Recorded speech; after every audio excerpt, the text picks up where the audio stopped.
आप में से कई ऐसे लोग होंगे जो काम और नौकरी के चलते अपना घर शहरों में बसा चुके होंगे और बहुत कोशिशों के बावजूद आपके मम्मी पापा, आपके माता पिता आपके साथ नहीं रहते होंगे, आप उन्हें राजी नहीं कर पाए होंगे।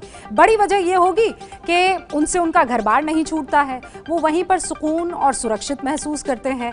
ये सुकून और सुरक्षित का एहसास क्यों है, इसकी दो वजह है।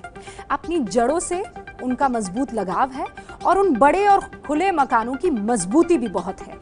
लेकिन क्या वैसी मजबूती आपके फ्लैट में है? हमारा मकसद आपको डराना नहीं है बल्कि सावधान करना है, सचेत करना है, क्योंकि एक ताजा रिपोर्ट के आंकड़े बहुत परेशान करने वाले हैं। बाजार में बिक रहे ज्यादातर सरियों की क्वालिटी महज खराब ही नहीं, घटिया है। बल्कि सबसे पहले सिर्फ 5 लाइनों में पूरी की पूरी खबर आपको जाननी चाहिए।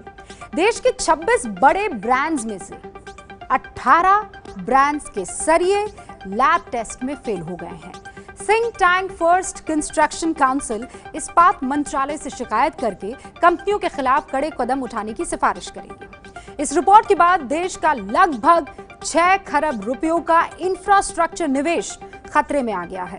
जांच में पाया गया है कि निर्माण लागत कम करने के लिए सरिया कंपनियों ने फास्फोरस और सल्फर की मात्राओं में गड़बड़ी की है। जानकारों का मानना है कि लागत कम करने के लिए कंपनियां कबाड़ से भी सरिया बना रही है, जिसकी वजह से मकान गिरने के हादसे बढ़ गए हैं। मेरे ये गिला मेरी 2 बच्चे और मैं। ये चेहरा, ये चीख, ये आंसू सब असली है, क्योंकि जिस बिल्डिंग के गिरने की वजह से ये सब हुआ उसमें लगा सामान नकली था। पूरे देश में अचानक इमारत गिरने की खबरें तेजी से आ रही थी। इसी बीच एक ताजा रिपोर्ट बताती है कि कुछ कंपनियां सरिया बनाने के लिए घटिया मटेरियल इस्तेमाल कर रही है।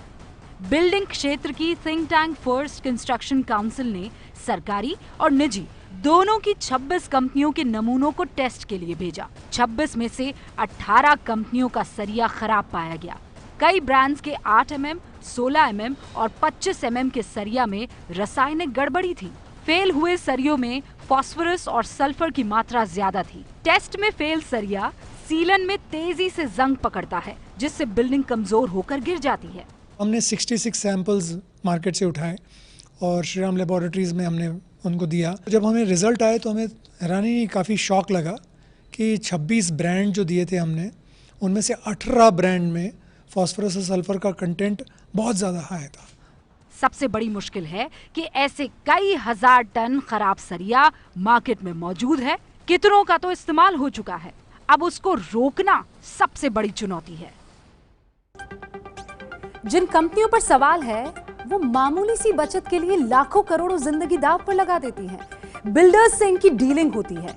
अगर आप अपना मकान बना रहे हैं और दुकान पर जाकर आप सरिया खरीद रहे हैं, तो आपको कैसे पता लगेगा कि सरिया किस क्वालिटी का है?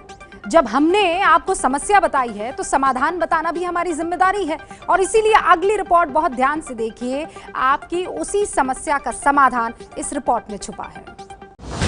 हमने सिविल इंजीनियर अनिल अग्रवाल से पूछा कि आम आदमी कैसे पता लगाए कि सरिया की क्वालिटी कैसी है। जो बंडल आता है सेल के लिए, उसके ऊपर एक सरिये से बैच नंबर और मैन्युफैक्चरिंग डेट लगी रहती है। डीलर से डिमांड करें कि उस बैच नंबर की टेस्ट रिपोर्ट आपको दिखाए। कार्बन